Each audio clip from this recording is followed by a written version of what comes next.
বলতেছি তোরা তো বেশাই ছিলি, আমরা তোদেরকে বুঝিয়ে দিলাম তোদের হিস্সা।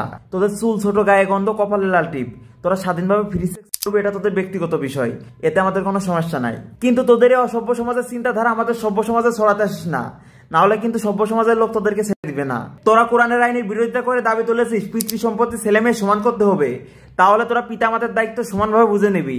আর একজন পুরুষ যেভাবে সংসার চালানোর জন্য টাকা পয়সা জোগাড় করে, ঠিক একইভাবে তোরা পরিবারের জন্য পুরুষের মতন সমানভাবে টাকা পয়সা জোগাড় করবি। কিন্তু শুধু তোরা দিলে হবে না, এই আইন তো শুধু তোদের জন্য প্রযোজ্য হবে না, এই আইন বাংলাদেশের প্রত্যেকটা নারীর জন্য প্রযোজ্য হবে।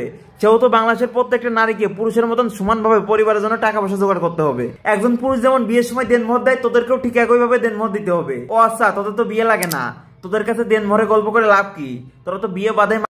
তোরা একটা দাবি তুলেছিস তোদের পোশাকের স্বাধীনতা লাগবে, তোদের বডি তোদের চয়েস, তোরা পোশাক পরবি না ঘুরবি এটা তোদের ব্যক্তিগত বিষয়, এই বিষয়ে আমাদের কোনো সমস্যা নাই। তোরা ম্যারিটাল রেপ নামে আর একটা অযৌক্তিক দাবি তুলেছিস, এই দাবি অনুযায়ী একজন স্ত্রী তার স্বামীর বিরুদ্ধে ধর্ষণের মামলা করতে পারবে। তোরা জবাব দিয়ে যাবি, একজন স্ত্রী যদি দাবি করে তার স্বামী তাকে ধর্ষণ করেছে, তাহলে তোরা কিভাবে প্রমাণ করবি?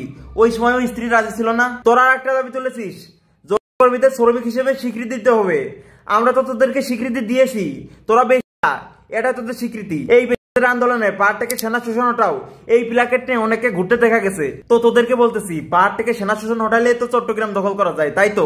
আমরা দেশের অধিকাংশের জনগণ বলতেছি, যদি প্রয়োজন হয় পাহাড়ে আরো 5 গুণ সেনা শোষণ বাড়াবো, পারলে চুল ছিঁড়ে দেখা। এই প্ল্যাকেট হাতে করা প্রত্যেকটা ভারতের দালাল, এই শাহবাগীরা সুশিক্ষায় শিক্ষিত হতে পারে নাই।